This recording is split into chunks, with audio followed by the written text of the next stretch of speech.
Olá!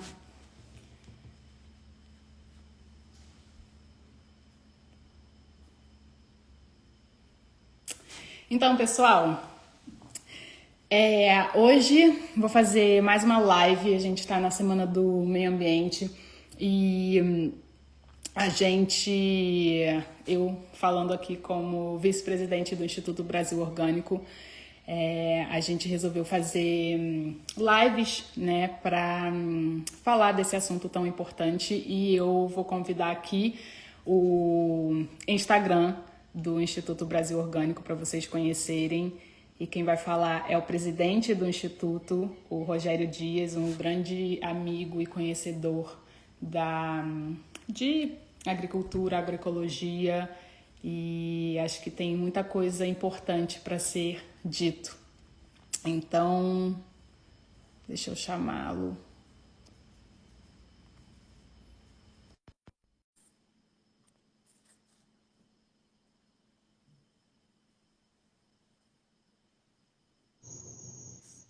Oi, Bela. Aê! Boa noite. Tudo bem? Tudo bom, Rogério? Tudo. Que bom.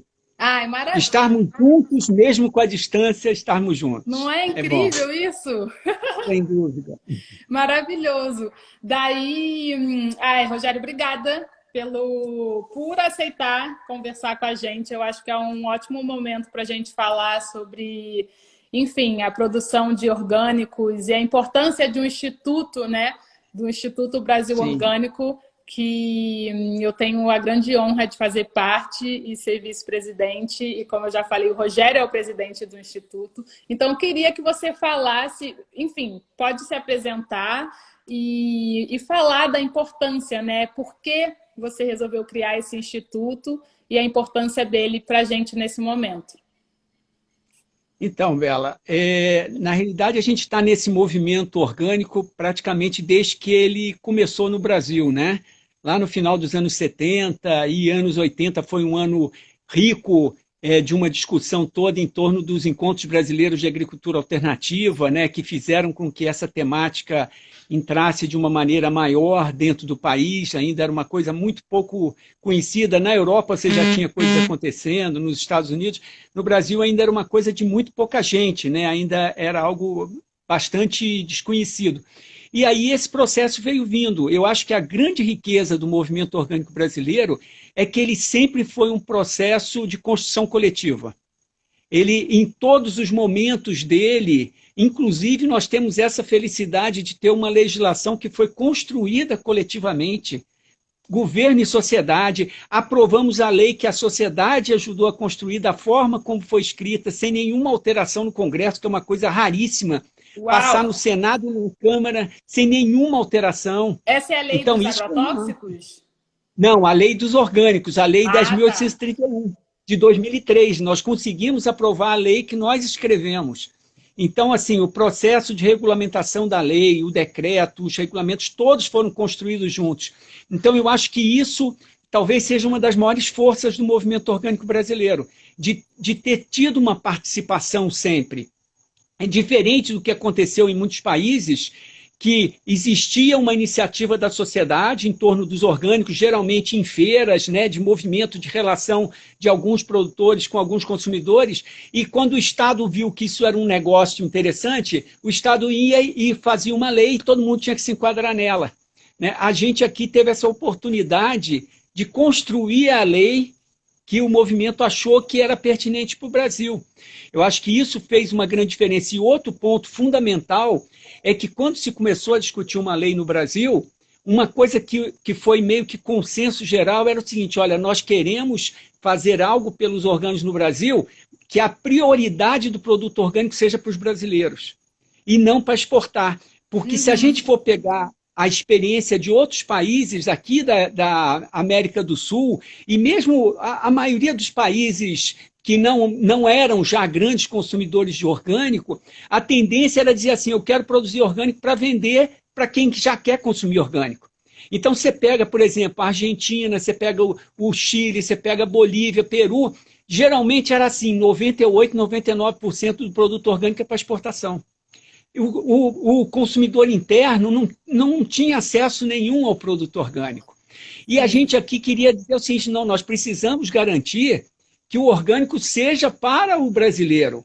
Se tiver excedente, alguém quiser exportar, tudo bem, mas nós temos que fazer uma política pública, incentivar que tenham programas de fomento para que a produção possa ser nossa, por produtores brasileiros, e que todos os produtores possam ter acesso a isso, porque quando você trabalha com a lógica da exportação, você acaba ficando em grandes produtores que dão conta de sabe, atender todas as exigências internacionais para exportar aquelas regras todas confusas. Não é um pequeno produtor que consegue fazer isso. Então, você acaba selecionando quem é o produtor quando você define que o mercado é exportador. Na hora que a gente diz a prioridade é o mercado interno, aí a gente abre para todos os produtores. Por isso que hoje nós temos no Brasil uma quantidade enorme de agricultores familiares. A maioria dos produtores orgânicos brasileiros são agricultores familiares, porque eles têm essa possibilidade de colocar o produto aqui, né? Com certeza. Com certeza, eu acho que essa também é uma das grandes importâncias, né? A democratização do alimento saudável, né? Do alimento limpo, ou seja, o alimento sem veneno, o alimento orgânico, porque exatamente o que você falou, não dá para ficar concentrado na mão, né, de poucos, mas grandes produtores e também da população, né? De uma parte só da população tendo acesso a esse alimento. E aí você falou queria que você falasse um pouco, já que você está nessa estrada há bastante tempo e lutando, né, pela gente. Eu não era nem nascida, né? Quando você se formou, eu não era nem nascida. Para quem não sabe, o Rogério, ele é engenheiro agrônomo. E, enfim, ele acho que desde sempre, né? Desde a sua formação, você já lutava pelos orgânicos, participou da feira de produtos orgânicos de Brasília, não é? Isso. Então, queria que você contasse um pouco essa trajetória, assim, para as pessoas, a trajetória, na verdade, dos orgânicos, né? Tanto dos produtos orgânicos, depois da certificação de produtos orgânicos e como esse movimento se consolidou, né? Como ele foi construído e, né, como se culminou no próprio Instituto. Então, eu até já faço aqui um convite, que eu vou fazer um resumo disso, mas que as pessoas entrem no nosso site do Instituto Brasilorgânico.org, que lá tem um espaço de quem somos, que tem um pouco da nossa história. Então, lá tem uma linha do tempo desse movimento, desde lá dos anos 70 até hoje, todo esse processo. Então, quem quiser conhecer mais sobre a história do movimento orgânico brasileiro, pode entrar lá no site do Instituto, que a gente fez questão de contar essa história. E, inclusive, nesse mesmo espaço, a gente fez questão de colocar uma descrição um pouco da importância de alguns mestres que foram influenciaram muita gente para que a gente pudesse ter esse movimento que a gente tem, né? Porque, na realidade, o desafio do movimento orgânico, por exemplo, nós começamos a fazer essa discussão ainda nos anos 70 dentro da universidade, quando nós começamos a questionar o que nos ensinavam. Ai, que máximo! Então, era assim, gente, mas a gente não vai ver esse outro lado. Apareceu uma praga, você vai bater veneno, você vai fazer... Era toda uma lógica assim, você pega uma análise de solo, que adubo químico, a minha prova final de solos era pegar uma análise de solo e fazer as recomendações com base nessa análise. Eu não precisava nem ir na propriedade para fazer isso, era simplesmente em cima de números e sempre em cima de uma visão de química. Né? A química dos elementos, o nitrogênio, fósforo, potássio, e toda a riqueza do solo vivo, tudo aquilo que a gente entende que a natureza é esse equilíbrio, a gente não tinha isso. Então, essa discussão, ela começou por esses questionamentos. E aí isso foi avançando, mais gente foi acreditando que podia fazer diferente, só que num primeiro momento era muito mais um esforço de algumas pessoas que iam para o campo produzir. Por exemplo, eu virei produtor, em 87 comprei uma chácara, porque eu dizia assim, a gente tem que provar que pode fazer. Que a gente pode plantar sem adubo químico, que a gente pode plantar sem agrotóxico. Então, a gente tinha que provar que podia. Mas, ao mesmo tempo, a gente tinha que conseguir convencer o consumidor de que a gente estava produzindo algo diferente, porque as pessoas não sabiam o que era isso. A gente tem que imaginar que naquela época, até falar de meio ambiente era uma coisa ainda muito rara. Era mais pessoas que estudavam biologia, que estudavam ecologia, mas era até uma ecologia muito do ponto de vista de como a planta vive, mas não essa interação, e muito menos ainda uma interação da ecologia com a produção, porque a gente tem que ver que no Brasil a gente começou a ter uma percepção maior dessa questão ambiental com a Rio 92. Quando aconteceu a Rio 92, é que esse assunto de desenvolvimento sustentável, não sei o quê, meio que entrou para a população brasileira. Então, a Rio 92 teve um papel importante no Brasil. Mas no começo, por exemplo, quando nós criamos a primeira feira de orgânicos de Brasília, éramos o quê? 10, 12 pessoas que se juntaram, a maioria eram técnicos, inclusive três desses técnicos que estavam na AGE eram colegas que tinham estudado junto na Rural do Rio de Janeiro e que já participavam dos mesmos questionamentos e vieram para Brasília. A gente acabou se reencontrando aqui e discutindo as mesmas coisas. E quando a gente criou a feira, o que a gente fazia? A gente foi para uma das quadras de Brasília. Brasília tem as quadras. Na entrada das quadras, geralmente, tem um quebra-mola. Então, a gente montava a feira perto do quebra-mola e quando o carro parava para passar no quebra-mola, a gente chegava para falar com as pessoas. Dizer, gente, você não quer vir ali conhecer, a gente está fazendo um trabalho diferente, plantando de uma forma diferente. E aí convidava os consumidores para irem nas propriedades, para ver como se produzia. Então, era um trabalho que o agricultor, ele, além de produzir, ele também tinha que criar o consumidor para o seu produto. Porque não existia já uma demanda. A demanda existente era uma demanda internacional. Aí sim, já tinha alguns produtores no Brasil que já produziam para exportar. Eles já tinham, a visão deles era produzir para atender o mercado da Alemanha, o mercado da Itália, o mercado dos Estados Unidos, do Japão. Mas, assim, para o mercado interno, nós não tínhamos consumidor interno no Brasil. Então, esse foi um processo, por isso que eu falo, foi sempre um processo de construção coletiva. Porque também era muito impressionante. Quando a gente começou a criar os consumidores, era assim, você chegava às 6 horas da manhã para descarregar e montar a feira. Daqui a pouco já tinha uma fila de consumidores esperando a gente chegar para pegar. Aí a gente começava a chegar às 5 para a gente ter condição de tirar as coisas do carro. Quando chegava às 5 já tinha fila de consumidores chegando às 5. Então, esses consumidores foram virando...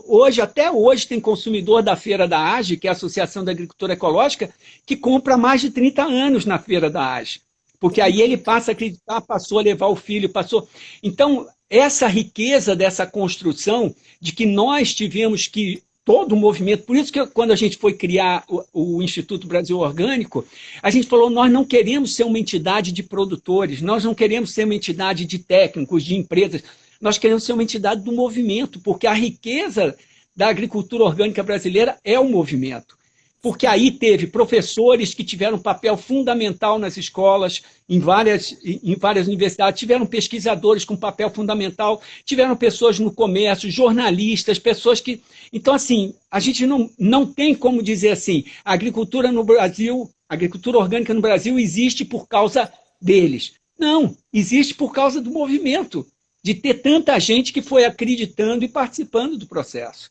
Lógico que a gente tem que dar um valor fundamental para os agricultores, porque os agricultores, apesar de tudo, ainda ficam com a parte mais onerosa do processo. Esse ainda é um trabalho que o Instituto vai ter que fazer muito. Porque uma coisa é o consumidor estar consciente que ele quer um produto diferente, então ele vai comprar orgânico. Mas ele ter a consciência de que ele precisa ajudar o produtor, se ele quiser que esse produtor continue existindo, porque senão você fica com aquela pessoa que diz assim, eu só vou consumir tudo orgânico quando o orgânico for mais barato, quando eu conseguir encontrar tudo que eu preciso, porque senão eu tenho que ir num lugar, depois no outro eu não tenho tempo. Então, enquanto as pessoas estiverem ainda muito numa sensação seguinte, primeiro, produtores, vocês resolvam todos os problemas e aí tragam para mim. Aí eu quero um produto bom, um produto diferenciado, um produto barato, um produto sei que. Então, é muito injusto ainda. E acho que isso mostra a importância da coletividade, da cooperação, da sociedade inteira, né, para o movimento orgânico. Não é só a responsabilidade do produtor de produzir, porque, como você falou, ele ainda fica com a parte bastante onerosa e, obviamente, a gente não tem todas as as pessoas, né, com condições de investir num alimento orgânico, investir na saúde, né, na saúde da terra e tudo mais. Porém, as pessoas que podem, né, eu acho que é um grande dever, assim, uma responsabilidade social a gente correr atrás, a gente buscar, a gente entender quem é que vem de perto da gente. Inclusive, o Instituto está com uma parceria, né, com o IDEC. Se você quiser falar sobre isso, eu acho muito importante. Para as pessoas entenderem que, na verdade, achar orgânicos é muito mais fácil do que a gente imagina. Inclusive, é uma coisa interessante, que mesmo na Europa, que esse movimento é mais forte e já tem mais tempo, é impressionante como hoje eles têm uma questão muito forte. Não basta ser orgânico, tem que ser local. Porque o pessoal começou a cair numa real que não adianta eu estar consumindo orgânico, mas o meu produto vem da Austrália, vem da China, vem do Brasil, vem não sei o quê. E o produtor local? Eu estou descartando o conhecimento daquele produtor, a importância desse produtor existir para manter quem conheça a minha terra, como trabalhar a minha terra de uma forma ecológica, porque senão você ficar só pensando no produto, você pode entrar nisso. Tem algum país que vai... É um pouco do que aconteceu com as commodities como alimento, né? As pessoas relaxam porque tem algum país no mundo que vai produzir, porque ele quer vender, ele precisa de dinheiro, vai produzir mesmo, e aí ele pode produzir, pode destruir tudo, pode gastar isso aqui, porque nós vamos ter a comida chegando aqui, não importa de onde vai vir. Então a gente precisa que as pessoas entendam que quando eu perco esse conhecimento, eu perco o agricultor, eu perco a cultura também. Quem é que vai saber? Eu achei muito interessante conversando com alguns produtores no sul da Espanha, nas Ilhas Maiorca. Eles lá têm um solo muito raso, é impressionante. Tem lugar que você parece que asfaltaram, porque a terra sai de cima, é uma camadinha tão pequena que fica aquela laje de pedra. A pessoa, para ter o conhecimento de como produzir num solo daquele, isso foi construído por quantas gerações? Então, aí tem uma especulação imobiliária enorme de milionários de várias partes do mundo que querem comprar uma casa daquelas tradicionais, toda de pedra, numa área linda, numa ilha no Mediterrâneo. Só que a preocupação é a seguinte: se isso tudo virar casa de lazer, quem é que vai saber produzir no nosso solo? Um todo o conhecimento que foi gerado por gerações, a gente vai estar perdendo. Então, assim, é muito importante as pessoas entenderem que o movimento não pode gerar só em torno do produto. Nós temos que estar brigando pelo conhecimento, pela biodiversidade, pela agrobiodiversidade, por produtores que compreendam a importância de preservar as sementes crioulas, para que a gente tenha essa diversidade de plantas resistentes, resilientes a todas essas situações que estão acontecendo, mudanças climáticas. Então, isso tudo é que empolgou tanto para a gente chegar no Instituto Brasil Orgânico. Era a gente entender o seguinte: o movimento cresceu, o movimento conquistou, nos últimos tempos, várias políticas públicas muito importantes, que ajudaram, por exemplo, o PAA e o PENAI, né, o Programa de Aquisição de Alimentos, e o PENAI, que é a alimentação escolar, foram programas chaves, quando a gente conseguiu botar preferencialmente orgânico e ter pelo menos 30% da agricultura familiar. Isso era uma forma da gente estar dando espaço para valorizar esses agricultores e viabilizar esses agricultores. Porque a gente também, quando a cidade vai crescendo, os agricultores começam a ficar mais longe. E um pequeno agricultor custear trazer o produto dele de uma distância maior, inviabiliza, porque a produção dele é muito pequena. O custo do deslocamento, do combustível e tudo mais, não vai nunca pagar ele levar esse produto dele. Aí, na hora que você abre uma compra governamental que vai buscar no interior, ou você vai fornecer para a sua escola do seu município, isso começa a viabilizar esse pequeno produtor. Exato. Então, esse é outro lado importante da consciência do consumidor, porque a gente, às vezes, na hora que vai escolher quem vai votar, né, para vereador, para deputado, para senador, para governador, prefeito, quantas pessoas da cidade se preocupam como aquela pessoa que ela está votando pensa disso? Pensa da produção do alimento, pensa no suporte para os agricultores, na qualidade de vida para que o jovem do campo não queira sair.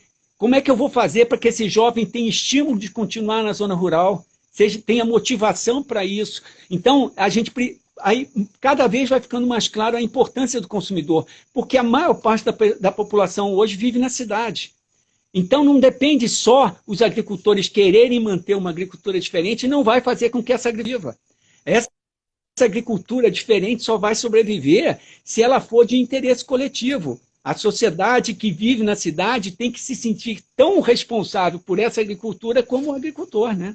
Exatamente, é um trabalho conjunto, como a gente estava falando, como eu mencionei. É por isso que eu sempre enfatizo, assim, quem conhece, quem tem o conhecimento, o entendimento, né, da importância dos orgânicos para a saúde do meio ambiente, né, já que estamos na Semana do Meio Ambiente, deve consumir, né, deve fazer o mínimo de esforço para achar, para consumir, para apoiar esses produtores. E é o que você falou, é um trabalho conjunto, obviamente. A gente, como indivíduo, a gente pode ir atrás, mas as questões de políticas públicas são fundamentais, porque um programa como o PAA, como o PENAI, que você falou, é uma garantia de renda para aquele produtor, né?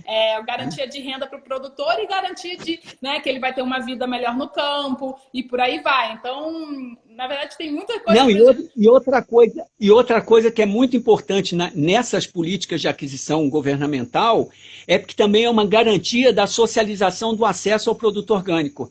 Porque se o produto orgânico ainda for pouco, ele entra na lei da oferta e da procura, ele acaba ficando com um preço que muitas vezes uma parcela da população não consegue acessar. Agora, se você tem o alimento orgânico na alimentação escolar, na escola pública, você vai estar dando acesso ao produto orgânico para todas as pessoas, para toda a sociedade. Quando você pega num PAA e você compra o produto orgânico e vai fazer doação simultânea para a população que está na situação de insegurança alimentar, você está levando o produto orgânico para uma população que não teria nem como comprar o alimento convencional, quem dirá o alimento orgânico. Exatamente. Então, é muito importante isso. A verdadeira democratização da alimentação saudável. E aí, Rogério, eu queria que você falasse também um pouquinho. Obviamente, a gente vai falar daqui a pouco sobre o Instituto e como o pessoal pode se associar e como pode apoiar. Porque, gente, o Instituto nasceu ano passado, mas... Ano passado, né, Rogério? 3 de outubro. Outubro do ano passado. 3 de outubro do ano passado. Exatamente. Bem novinho, não completou um ano ainda. Exatamente. Então, pessoal, a gente precisa muito do apoio de todos vocês, porque o Instituto conta com um time pesadíssimo, assim, de pessoas muito importantes do movimento orgânico. Então, a gente precisa do apoio de vocês, da sociedade civil, para poder continuar fazendo o trabalho e fomentar o mercado de orgânicos. E a gente acredita que o Brasil pode se tornar, né, um grande polo de produção de alimentos orgânicos, produção e consumo. Então, mas antes disso, eu acho que é importante, a gente estar falando bastante de orgânico, inclusive o nome do Instituto é orgânico, mas você comentou sobre esses outros aspectos, né, sociais e ambientais dos alimentos orgânicos, que está muito imbuído na agroecologia, né, no conceito de agroecologia. Eu queria que você falasse da importância da agroecologia. Primeiro, o que é agroecologia, que eu tanto falo, que a gente tanto fala, mas muitas pessoas aqui não sabem o que é.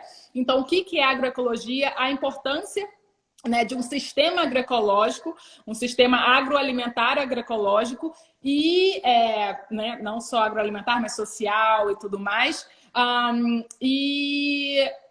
Exatamente. O que é e a sua importância. Então, e a sua diferença do orgânico, né? Que, enfim, acho que também é importante falar. Então, na realidade, se a gente for ver, o nascimento do movimento agroecológico, movimento orgânico, é o mesmo. Tem a mesma origem, os mesmos questionamentos, as mesmas discussões de base, né, do processo. Inclusive, lá no começo, a gente falava que a agroecologia eram as bases científicas da agricultura orgânica.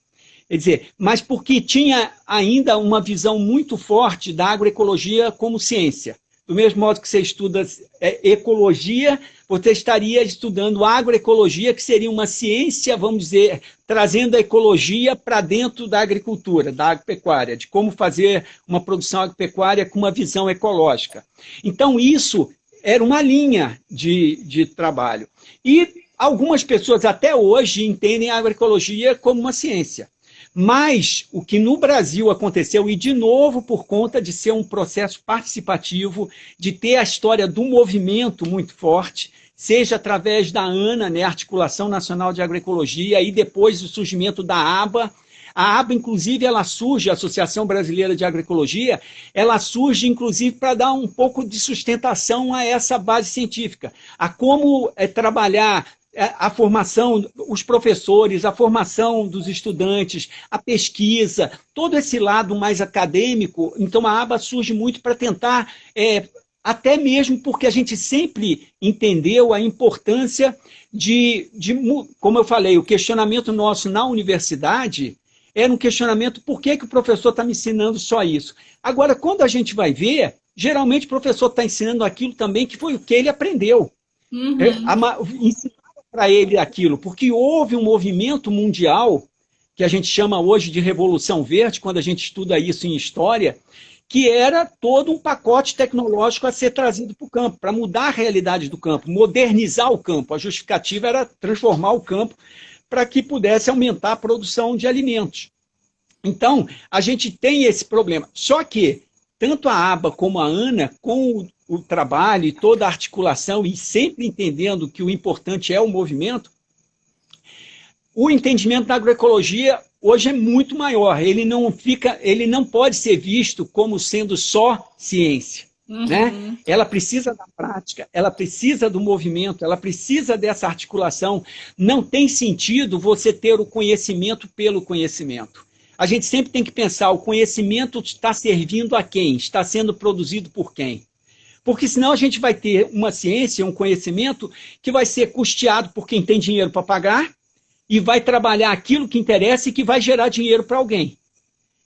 Então a gente precisa pensar assim: mas como é que a gente vai ter... E a outra coisa também é que a gente acabou considerando que a sabedoria tradicional, o conhecimento popular, era menor do que o conhecimento científico, conhecimento acadêmico. Sim. Quer dizer, os décadas ou séculos ou gerações que vieram conhecendo e adaptando e fazendo um processo de produção baseado no equilíbrio daquele ambiente e tudo mais, isso era um conhecimento considerado menor. O importante era o conhecimento que vinha da academia, que vinha dizendo que a modernidade é você não mais plantar assim, mas plantar desse jeito, abandonar essas espécies que são pouco produtivas para trocar por uma espécie que são mais produtivas, que foram melhoradas geneticamente para aumentar a produtividade.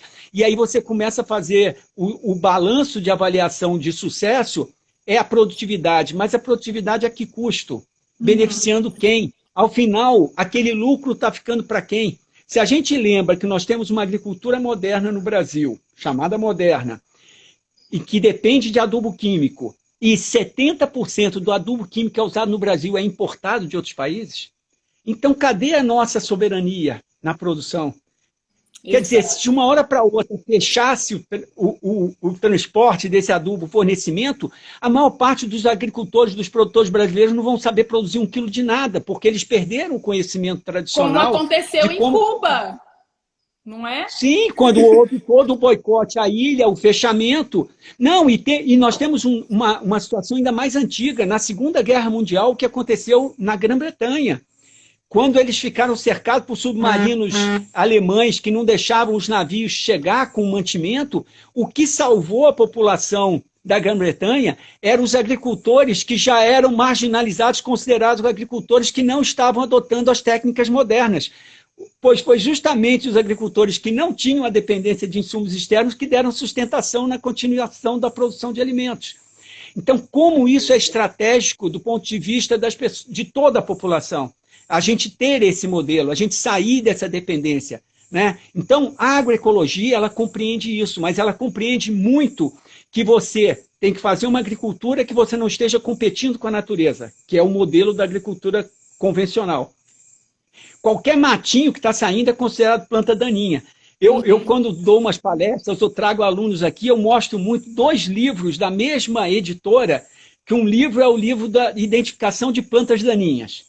Aí eu pego o livro do Knupp, das punks. Aí eu mostro quantas plantas daninhas que estão registradas aqui, que estão no livro de punks, que são alimentícias. São comestíveis, exato. Que são comestíveis. Então é para mostrar como é uma questão de ponto de vista, né? Como é que você enxerga as coisas. Se eu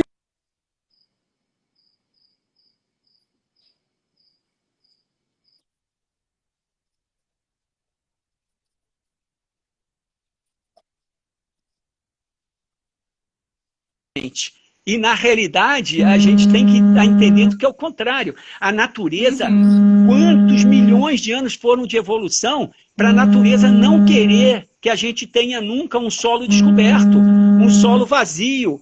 Então, assim, a natureza está querendo ocupar, quer colocar vida. Então, quando a gente compreende que a gente precisa fazer uma agricultura, que a gente não brigue com a natureza, que a gente entenda a natureza, por exemplo, o que são os sistemas agroflorestais? Que agora começa a se expandir, mais gente começa a aderir, começa a entender. O sistema agroflorestal é isso. Por que nós temos florestas equilibradas em cima de solos que são muito frágeis, como na Amazônia? Tem áreas na Amazônia que tinham florestas exuberantes, hoje tem um verdadeiro deserto de areia. Porque tiraram o equilíbrio que tinha ali, que fazia com que aquele solo fosse vivo e desse suporte para uma floresta fantástica. Então, na hora que você tirou esse equilíbrio do retorno da matéria orgânica, da vida, diversidade da biota do solo, aquele solo se esgota em pouco tempo, não vale mais nada. Então, a agroecologia ela compreende que a gente precisa fazer uma agricultura que tenha um maior equilíbrio. Agora, não dá para, de novo, pensar que eu vou fazer uma agricultura dessa se eu não tenho os atores dessa agricultura. Se eu não tenho os agricultores, se eu não tenho as pessoas que têm o conhecimento tradicional, se eu não tenho a articulação entre eles, por exemplo, como é que eu faço para que uma pessoa que tem um banco de sementes, que tem sementes maravilhosas, ele possa ter essa semente e ajudar uma outra comunidade que perdeu aquele material? Então eu preciso que tenha interação, eu preciso que tenha intercâmbio de conhecimentos, porque isso vai ajudar muita gente. Até mesmo por isso, se você for pegar muitas vezes um assentamento da reforma agrária, tem assentamentos que você tem pessoas que foram trazidas de diferentes regiões e, por uma situação, caíram na mesma área, mas não tem tradição daquele local. E, às vezes, tem umas pessoas que têm a tradição daquele local que podem ajudar todas aquelas outras que não conhecem aquele ambiente. Então, é preciso ter movimento, ter participação. Então, para mim, a grande diferença é que a agroecologia ela trabalha com esse viés de você viabilizar que exista esse modelo de agricultura, viabilizar que as pessoas, e logicamente não adianta você pensar que você vai ter agricultores que vão estar produzindo para vender, e isso infelizmente é uma realidade do rural. A pessoa produz alimentos de qualidade, vende e depois vai no mercado e compra só porcaria para comer na sua casa. Porque ele é mais barato ele comer a farinha refinada, tudo aquilo que está industrializado ali, que basicamente veio de meia dúzia de espécies das commodities, e ele vende tudo que era riqueza dali para as outras pessoas.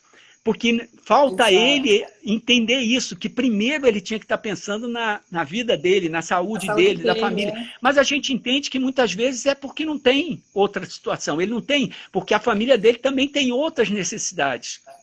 Sim. Por isso que é muito importante essa questão da preocupação com as pessoas que estão no movimento.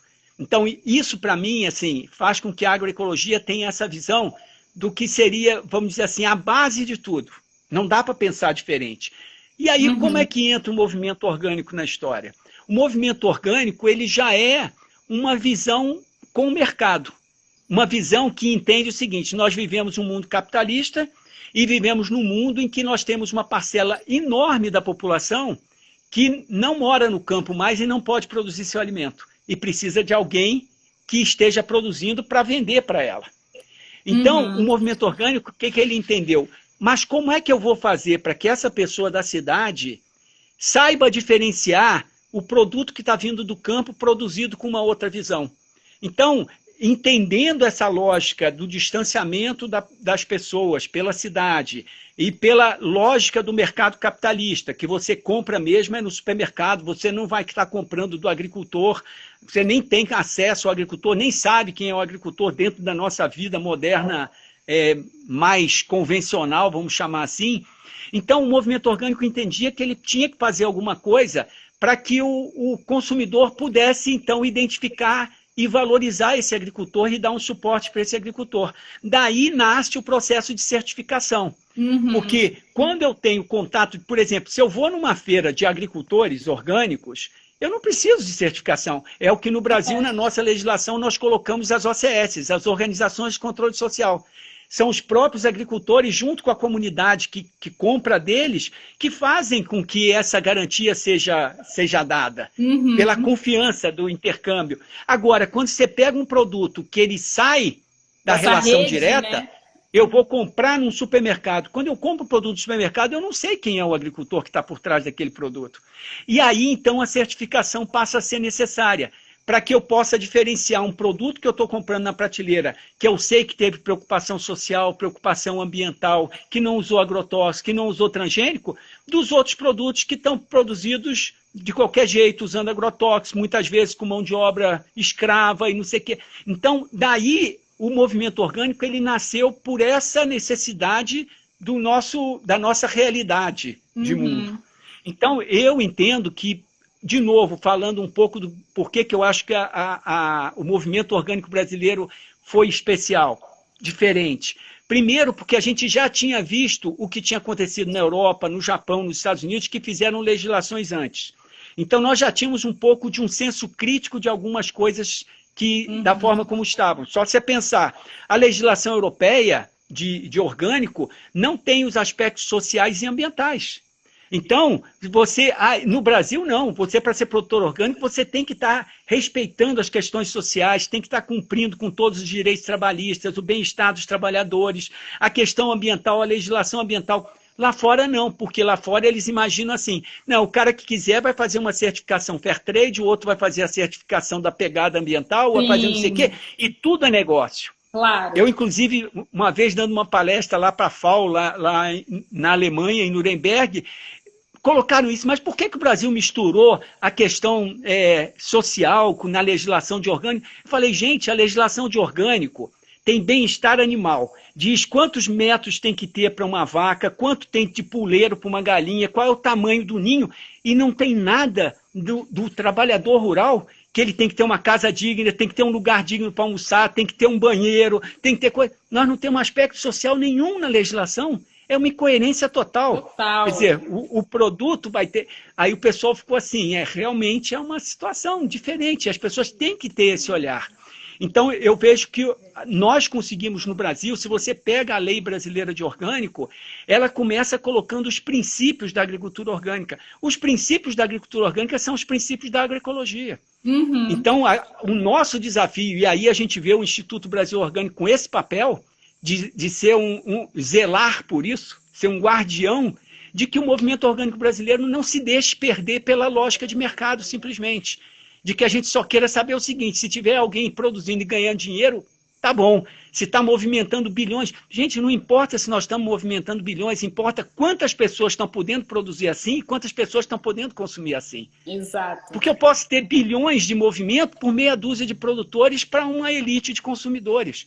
Isso não é o importante. Exatamente. Então, a gente tem que conseguir trabalhar e a gente espera que o Instituto ajude bastante a gente garantir que esses princípios sejam preservados. Com certeza. E aí, eu queria que você falasse dos grupos de trabalho, né, das frentes do Instituto, porque, assim, explicar um pouco para o pessoal, né, a nossa ideia, o nosso conceito e o nosso objetivo, porque você falou, a gente precisa de aporte técnico, porque um engenheiro agrônomo vai fazer uma faculdade e ele vai querer reproduzir aquilo que ele aprendeu na faculdade. Então, se a gente não mudar a estrutura, se a gente não mudar a forma como as pessoas estão aprendendo, né? Se não tiver na faculdade enfim, uma disciplina, né, que ensine a produção agroecológica, orgânica e etc., a gente vai continuar a perpetuar essa mesma ideia de que a gente precisa de agrotóxico, a gente precisa de insumo externo, químico e etc. e tal. A mesma questão com políticas públicas, né? A gente precisa democratizar o acesso à alimentação. E por aí vai. Então, o Instituto ele tem frentes, né, de trabalhos nesses diferentes setores para ajudar na academia, para ajudar no aporte técnico para os produtores, para a conversão do do convencional para o orgânico, para o agroecológico e por aí vai. Então, eu acho que seria muito legal se você falasse dessas frentes, né, desses grupos, né, cada um deles, né, os seus setores de mercado, de tecnologia, políticas públicas e por aí vai, que é a ideia, né, do movimento. O Instituto é isso, é agregar e construir pontes para que a gente consiga realmente construir um Brasil orgânico. Então, explica para as pessoas, Bela, né? Só uma coisa, o seu som agora ficou baixinho, eu não sei se é um problema aí ou se é um problema no meu. Eu ouvi, mas ficou baixinho. Eu só não sei se para todo mundo ficou baixinho ou só para mim. Eu vou ligar aqui os comentários. Eu tirei os comentários. Estava muito comentário, Rogério. As pessoas te amam e estão só batendo palma para você. Mas eu desliguei porque atrapalha às vezes na conexão. Mas então, vocês estão me ouvindo normal? Aqui está normal, está tudo ok. Pode continuar. Ah, então tá. É porque para mim abaixou a sua voz, eu não sabia se era para todo mundo ou se foi problema aqui no meu aparelho. Tá. Mas, então, explicando essa questão, que você já acabou dando um resumo bem dessa preocupação, quando a gente imagina que nós queremos ser uma entidade que trabalhe pelo movimento orgânico, então nós temos que entender que tem diferentes preocupações e diferentes desafios. Para os agricultores, nós temos um monte de desafios que vão desde desafios técnicos, tecnológicos. Por exemplo, você conseguir insumos para a agricultura orgânica é um problema, né? Porque você teve todo um trabalho de décadas de fazer com que toda a agricultura se baseasse nos insumos modernos. Então, se você chegar em qualquer casa agropecuária, você vai achar adubo químico, você vai achar as sementes melhoradas, principalmente as transgênicas, você vai encontrar os agrotóxicos, mas aí você vai procurar o que a agricultura orgânica usa, é difícil você achar. E muitas vezes vai ser caro. Então, assim, tudo bem que a gente diz, nós precisamos de um modelo de agricultura com menor dependência possível de insumo externo. Isso é um sonho, sempre, lutar por isso. Eu preciso reduzir a dependência. Eu tenho que ver como o meu sistema pode ir conseguindo gradativamente se equilibrando para depender menos de eu ter que estar trazendo coisa constantemente de fora. Mas quando você tem que retirar muito, por exemplo, hortaliça, você tem uma retirada constante, levando para as pessoas comerem. Então você está só tirando. Quando você vai para uma floresta equilibrada, a floresta está ali, as frutas que não são comidas pelos bichos caem ali, o bicho come uma fruta, mas ele caga ali, quando ele morre, ele cai ali. Então o sistema vai se mantendo. Quando você pega um sistema em que você está só fazendo retiradas, é bem complicado para você fazer isso. Por isso o sistema agroflorestal ele pensa em como a gente aproximar mais a produção do ambiente que a floresta tem. Como é que eu tenho no meu sistema espécies que elas têm um papel ecossistêmico, não um papel de estar produzindo algo que vai me dar retorno financeiro. Ele vai ser importante para que o meu sistema se mantenha, de uma certa maneira, capaz de ter fertilidade, de ter diversidade de micro-organismos e tudo. Então, assim, para os agricultores, nós temos essa deficiência, nós temos esse outro lado de muitos agricultores dizem assim, eu quero fazer a conversão para orgânico. Quem pode me dar assistência técnica? Aí nós caímos no problema. A maior parte dos técnicos continua sendo formado com a visão da agricultura convencional. Então, se ele não tiver tido oportunidade na escola de ter contatos, ou porque ele já vem de uma família que é ligada de alguma maneira à terra e ao movimento orgânico e agroecológico, se ele não está numa instituição que já tem alguns professores, a gente tem um trabalho muito bacana dos NEAs, que são os núcleos de agroecologia, em várias escolas, já tem mais de 200 NEAs em universidades, institutos federais. Então, às vezes, você tem a oportunidade e a sorte de estar numa instituição que você ainda pode ter um pouco dessa informação. Mas, no geral, ainda é um grande desafio. É como que eu vou formar os profissionais para que eles tenham esse conhecimento para levar. Tudo bem que, se assim, no mundo de hoje, se esse profissional só souber isso, depois ele não vai achar emprego, porque a maioria dos agricultores está querendo um cara que sabe usar adubo químico, sabe usar isso. Mas pelo menos então vamos dar a chance dele ver que existe outra opção, Exato. Que ele pode trabalhar de outra maneira, que ele comece a desenvolver um senso crítico, de ver o espaço onde ele está e o que ele pode fazer para que haja essa transição, né, e essa redução dessa dependência. Então, quando a gente pega isso, aí você vai para o lado do consumidor. O consumidor, ele quer o produto, ele quer um mercado que facilite a vida dele, que ele possa encontrar, ele está preocupado com outras questões. Então, o Instituto, ele procurou ver quais são os principais desafios que para o movimento são prioritários, e aí a gente elencou 6 áreas de atuação prioritária do Instituto. De novo, eu reforço, todo mundo pode entrar no site do Instituto, que lá está uma explicação, tem inclusive um relatório da nossa oficina de planejamento estratégico, que a gente discutiu essas questões em torno de uma árvore, bem legal. Entra lá, olha o relatório que vocês vão entender melhor. Mas a gente entendeu que existem 6 áreas, que são 6 áreas prioritárias de ação do Instituto, né? A gente tem 2 que a gente coloca no campo técnico-científico, que é essa questão do conhecimento, dessa construção e socialização do conhecimento. De novo, não adianta eu ter um conhecimento para poucas pessoas, eu tenho que fazer com que esse conhecimento esteja acessível para uma quantidade enorme de pessoas. Eu tenho que viabilizar que esse conhecimento seja fluido, ele circule. E a mesma coisa as tecnologias. Porque outra coisa também, não adianta eu desenvolver as tecnologias, mas aí o agricultor não tem o conhecimento de como usar essa tecnologia. Então a tecnologia está disponível, mas ninguém sabe como usar, ou vai usar mal. Esse é um risco no controle biológico. As pessoas estão acostumadas a usar agrotóxico, que você compra um produto na prateleira da loja e ele pode ficar na sua prateleira lá por meses ou até anos. Aí você compra um produto biológico que tem uma validade, porque é vivo, claro. Ele não pode deixar no sol, então você comprou, saiu da loja, parou seu carro num lugar, no outro. Pode ser que quando você for usar o produto já tenha morrido. Não tem nada. Dependendo da hora que se aplica, você tem sol demais e a radiação ultravioleta mata o micro-organismo. Então, você precisa ter o produto, mas você também precisa ter o conhecimento de como você vai usar aquela tecnologia. Então, não tem como dissociar o desenvolvimento tecnológico e também o conhecimento, porque uma coisa traz a outra. Também é o conhecimento que vai dizer, poxa, como é que eu melhoro essa tecnologia? Como é que eu evoluo nisso? A gente tem que pensar que a gente está num momento que, se a gente quer que a juventude fique no campo, eu não posso imaginar que a agricultura, o agricultor vai continuar sendo aquele cara que depende de uma enxada, de uma foice, e trabalho que é puramente braçal, é um trabalho desgastante. Pô, nós temos que desenvolver equipamentos, nós temos que modernizar equipamentos para que você possa ter muito menos esforço físico. A gente vem de uma lógica de escravo, né, que você tinha uma mão de obra bruta, que você podia botar lá para fazer o trabalho pesado, e a gente meio que se acostumou um pouco com isso, de que o cara no campo pode ter um trabalho pesado, porque o cara que fica no campo é o cara que aguenta isso, ele já nasceu fazendo isso desde pequeno.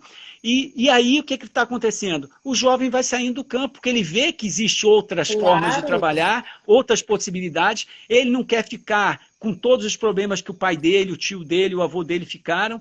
Então, se a gente não trabalhar para desenvolver uma tecnologia mais apropriada, que faça com que você possa ter um melhor uso da sua força e que você possa usar mais cabeça, né, que você possa usar, né, a física está aí para isso, a alavanca ajuda a gente a fazer um monte de coisa em vez de força bruta.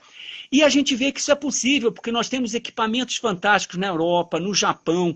E por que no Brasil nós não temos? Nós continuamos com a ideia de que a agricultura, a base dela é essa agricultura da força bruta. Ou nós vamos para o outro extremo. A agricultura extremamente modernizada, com máquinas fantásticas. Porque você me fez lembrar de um negócio muito doido, que eu trabalho, enfim, com uma questão feminista muito forte, e o trabalho doméstico não remunerado é algo que eu falo muito, e o Brasil, ele é um dos países com mais aparelhos celulares do mundo, porém é o país com menos máquina de lavar louça, porque a gente foi acostumado com esse trabalho, com a cultura escravocrata, de que a gente vai ter sempre alguém para fazer esse trabalho, não sei o quê. Tipo, gente, a gente tem que usar a tecnologia ao nosso favor, não é que vai ficar... A gente tem que depender de alguém lavando louça, entendeu? A gente não tem que depender de alguém mexendo na enxada desse jeito brutal, né? Tipo, vamos avançar, a tecnologia está aí para ajudar a gente. Então, enfim, foi uma coisa que veio na minha cabeça e eu resolvi falar, mas Continua, Eu Rogério. vou só experimentar se com o fone eu escuto melhor aqui, que é do lado. Aqui embaixo. Ah, mas eu vou falar pouco. Você que está aqui para falar, Não, pode falar. agora Tudo bem. Pode falar. Pode continuar. não, agora ficou ótimo.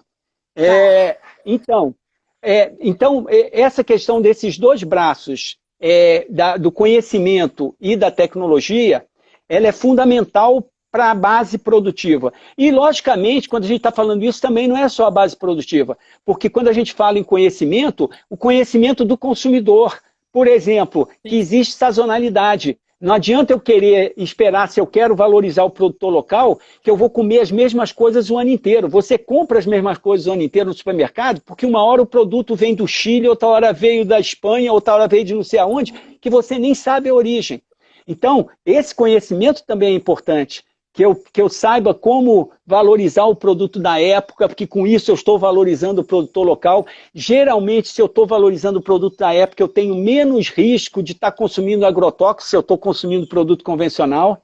Né? Porque, por exemplo, você pega um produtor de tomate convencional. O produtor de tomate convencional, o tomate é uma planta de origem dos Andes, frio e seco. E aí você planta tomate na Baixada Fluminense, no Rio de Janeiro, no verão. O que vai acontecer? O tomate fica tão estressado que está tanto problema de praga e doença que o agricultor provavelmente vai bater veneno todo dia. Em compensação, se você comprar o tomate na época do inverno, seco, mais frio, vai ter menos problema e provavelmente vai ter muito menos agrotóxico sendo usado, porque também não teria necessidade porque tem menos praga. Então, esse tipo de conhecimento também é muito importante. E aí, de novo, não é só para a formação do profissional da agronomia, é, por exemplo, os nutricionistas e as nutricionistas. Como é que eles entendem isso para pensar na hora que eles estão formulando um cardápio, ou estão pensando, como é que eles colocam isso para se programar para o ano, vendo essa questão de sazonalidade, né? Claro. Então, assim, essa área do conhecimento, da tecnologia, é chave para todo mundo. Então, esses dois braços, tecnologia e conhecimento, são dois pontos importantes para o Instituto. Aí nós temos outros dois que também têm uma ligação muito forte, que é o de alimentação e de mercados.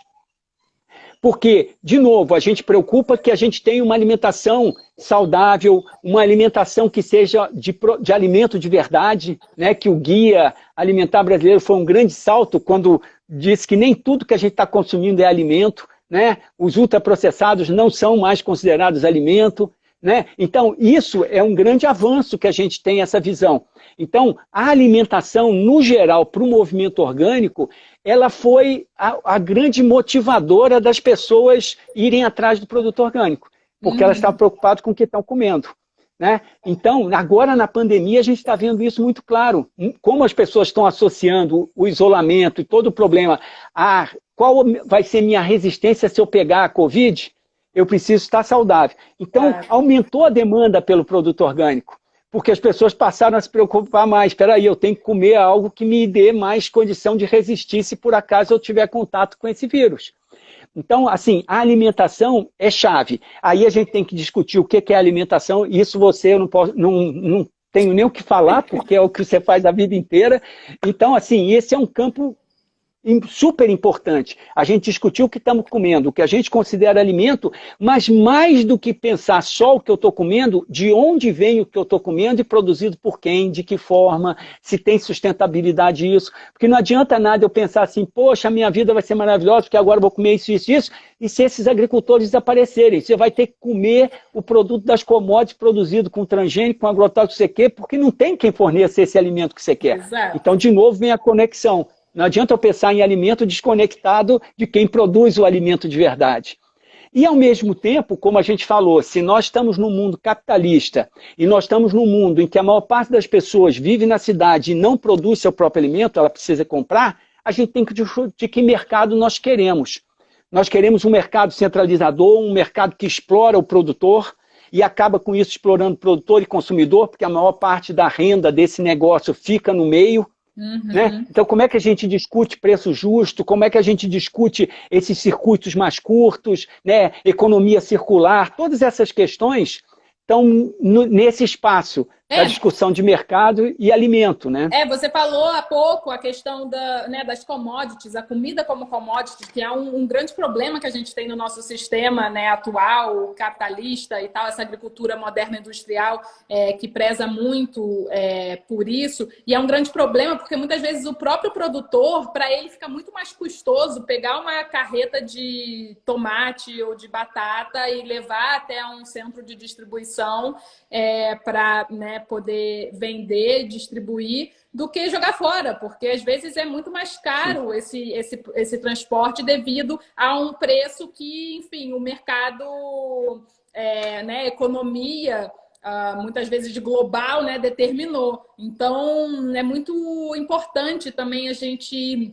rever a forma como os produtos orgânicos, como na verdade os produtos alimentícios eles são vendidos, eles são comercializados. E aí a questão da economia circular e da economia local, né, que você também comentou, da venda direta e tudo mais, é muito importante para a soberania alimentar no nosso país e dos pequenos produtores, deles poderem escolher o que plantar, quanto plantar e tudo mais. Então, enfim, é só uma colocação.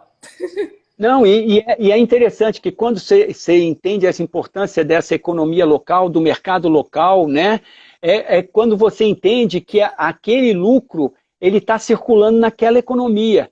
Porque quando eu compro de uma lojinha que tem os fornecedores locais, o lucro daquele negócio ele vai gastar nas outras lojas daquela cidade.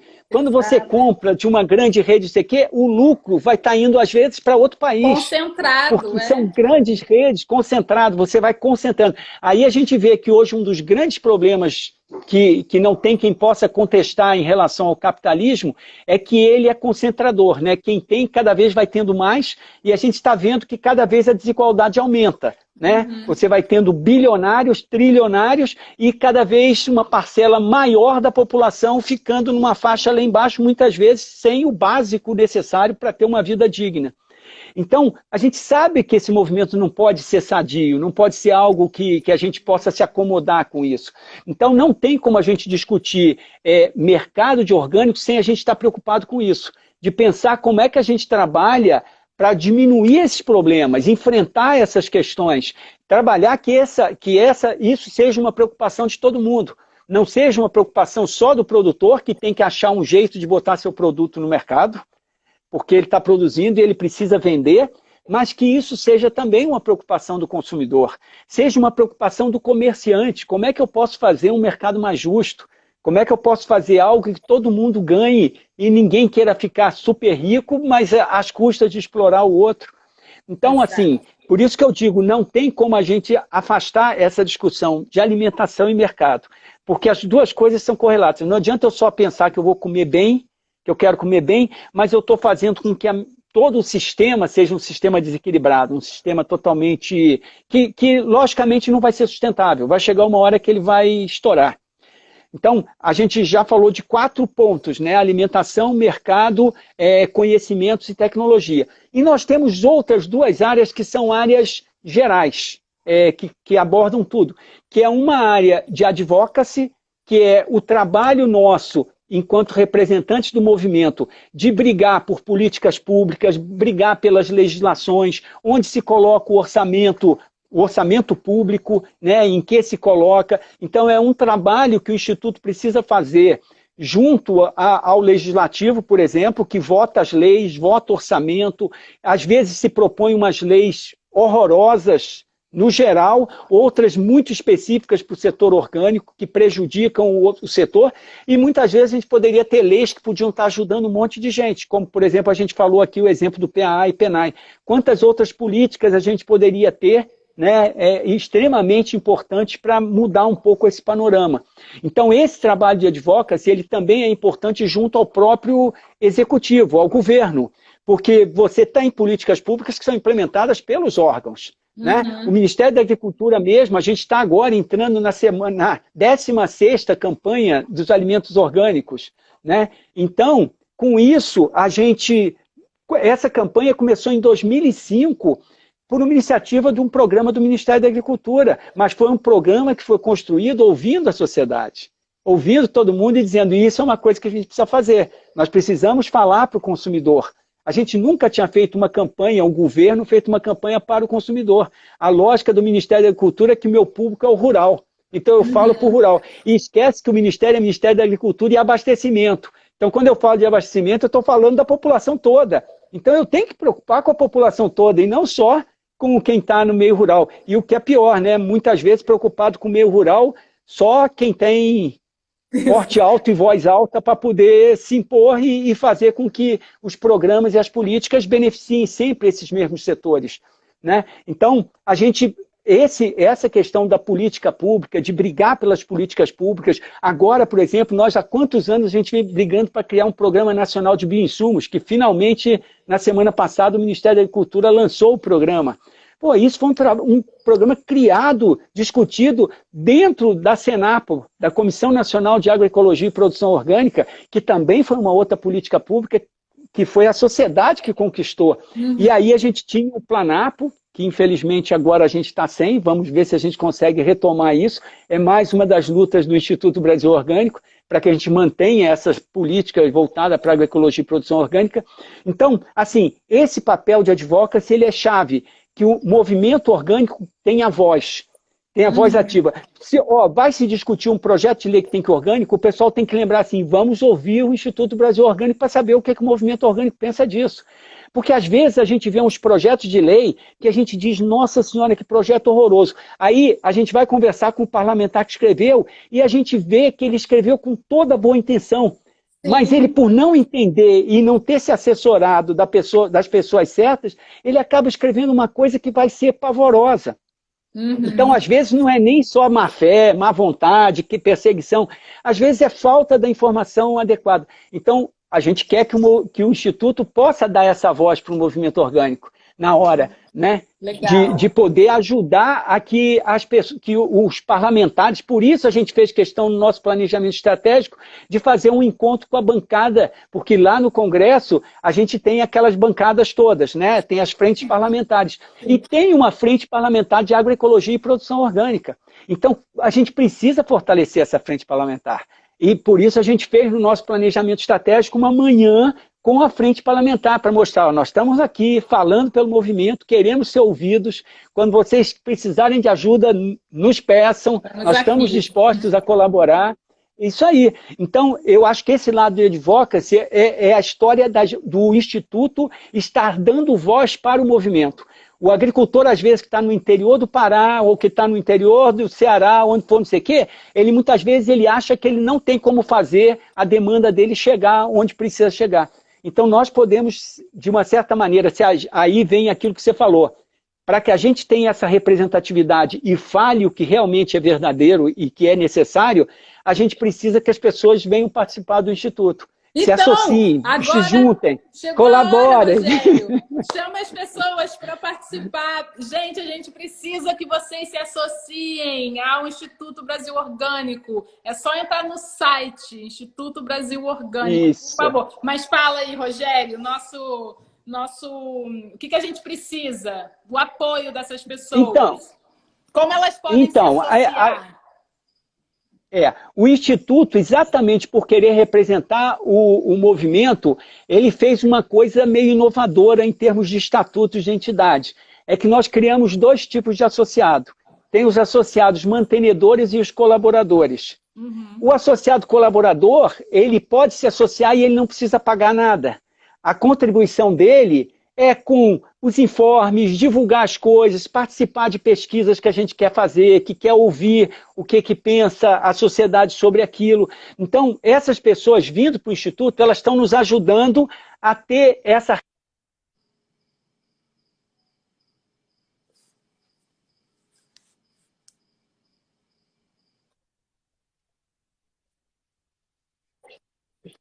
poder fazer com que essas coisas aconteçam, né? Então, para isso, a gente precisa de dinheiro. E, logicamente, é muito mais fácil se todo mundo der um pouquinho do que a gente imaginar que a gente vai atrás de grandes contribuidores. Primeiro, que a gente prefere ter um monte de gente ajudando do que ficar na mão de meia dúzia. Tanto é que a gente botou um limite de contribuição, que é para não acontecer como está acontecendo hoje em dia, que o Trump ameaça todos os órgãos internacionais de que eu vou parar de botar dinheiro e vou fechar. Então, eu vou fechar a Organização do Trabalho, vou fechar a Organização da Saúde, vou fechar porque eu vou parar de botar o dinheiro, eu sou quem mais bota dinheiro, se eu tirar o dinheiro dos Estados Unidos, Acabou. a entidade fecha. Acabou. Nós não queremos que isso aconteça com o Instituto. Então, nós não queremos meia dúzia de empresas custeando o Instituto para dizer assim, o Instituto precisa disso, a gente está. Então, para isso, nós precisamos de muita gente contribuindo. Contribuindo com pouquinho, contribui coisa. Então, entrando no site, vocês vão ver lá que nós temos essas duas opções de associado mantenedor e colaborador. No mantenedor, você tem a opção de faixas de contribuição diferentes, para que uma pessoa, uma empresa que possa contribuir mais, ela pode contribuir mais, uma pessoa que quiser contribuir com R$50 pode contribuir com R$50. Então, assim, o que é importante para nós é ter uma grande participação para que a gente tenha representatividade, que a gente consiga saber, de fato, o que acontece com o movimento orgânico, não só no Sul e Sudeste, que esse é um grande problema de muitas entidades nacionais, é que você acaba ficando muito onde você já tem uma articulação mais forte, um envolvimento mais forte. Só que a gente precisa saber o que está passando o agricultor orgânico que está no Acre, o agricultor orgânico que está em Tocantins, o agricultor orgânico que está em São Paulo, no Rio Grande do Sul. Eu não posso pensar em políticas públicas que sejam boas só para uma parcela. Eu preciso sempre pensar como é que aquela política pública vai atender a essa diversidade. Vai poder ajudar com que agricultores do Brasil inteiro possam. E mais, como é que vai atender que os consumidores do Brasil inteiro possam ter também isso. Né? Porque não adianta nada dizer assim, ah, não, São Paulo tem um monte de produto orgânico em tudo quanto é mercado. Gente, mas nem toda a população está em São Paulo. Como é que uma pessoa que mora numa cidade interior vai ter acesso a isso? E muitas vezes esse acesso não vai ser pelo mercado convencional, vai ser se a gente estimular que agricultores locais estejam produzindo e disponibilizando esse produto. Exato. Então, assim, esse é um desafio, um grande e ótimo desafio que o Instituto traz. Como é que a gente vai fazer isso? E para fazer isso, nós precisamos de muita gente falando, muita gente discutindo isso, né? Com espaços como esse que a gente está tendo aqui, que é fundamental para a gente trazer essas discussões. Exatamente. Então, gente, se vocês sonham com um Brasil orgânico, com a democratização da boa alimentação, né, da alimentação saudável para todos, que é um direito, inclusive, que está na Constituição, se vocês sonham com faculdades que ensinem que há outra alternativa para plantar comida que não só com o uso de agrotóxicos, insumos químicos e etc. e tal, que a gente pode, na verdade, ter uma agricultura regenerativa, os ensinamentos da agrofloresta sendo disseminados, aporte técnico, conhecimento, ajuda para os agricultores para eles se converterem do convencional para o orgânico, políticas públicas que ajudem o fortalecimento, né, da renda dos agricultores. Enfim, se você tem esse sonho, se você compartilha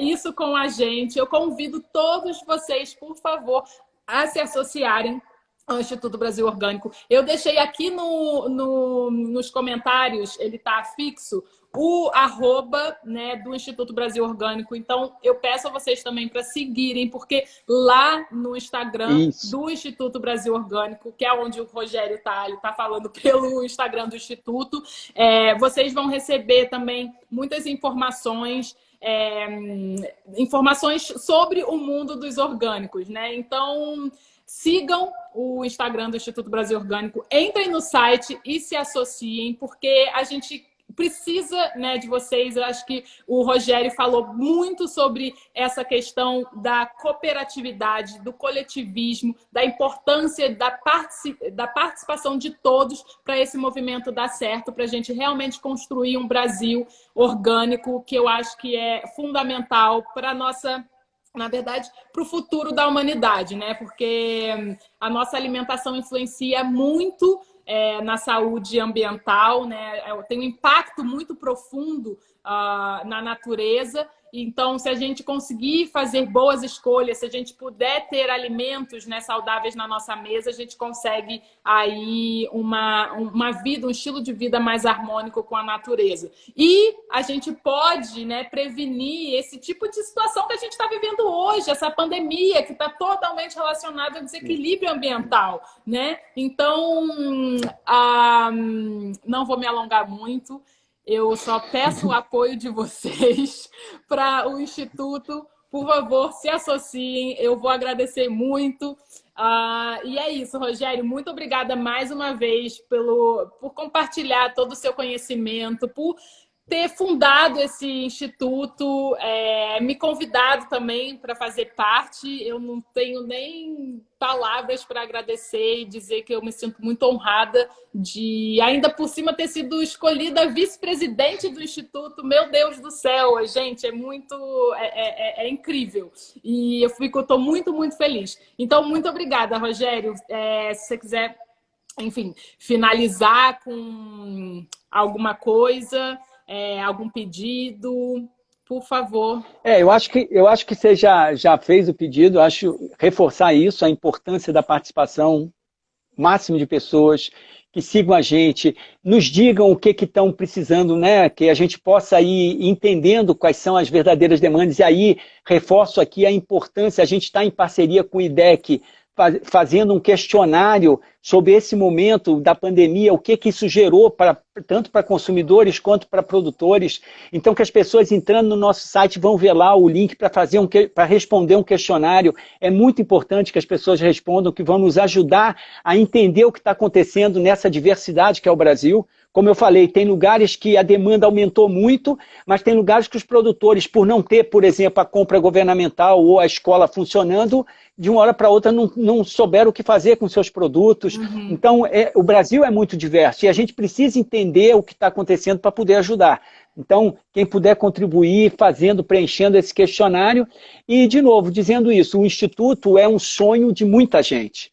Na realidade, a gente só foi juntando essas pessoas que há tanto tempo tinham isso. Olha, vai chegar uma hora que a gente tem que criar uma entidade. Né? Não dá para a gente ficar mais só trabalhando assim, se encontrando em reuniões, em conselhos, não sei o quê. A gente já tem tanta gente envolvida, e aí é muito legal, porque quem tiver curiosidade de entrar no site e ver, por exemplo, a composição do conselho,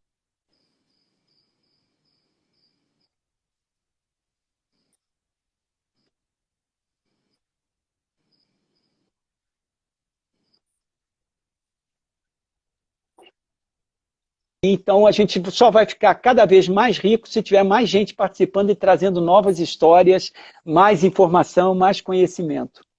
E agradecer a você por essa oportunidade da gente estar interagindo aqui. Eba, imagina, eu que agradeço. Então é isso, pessoal. Boa noite para todos vocês, se cuidem e a gente se encontra então nesse sonho maravilhoso que se materializou já como Instituto Brasil Orgânico. Obrigada, Rogério. Boa noite para você. Obrigado a você. Boa noite. Tchau, tchau. Beijão. Tchau.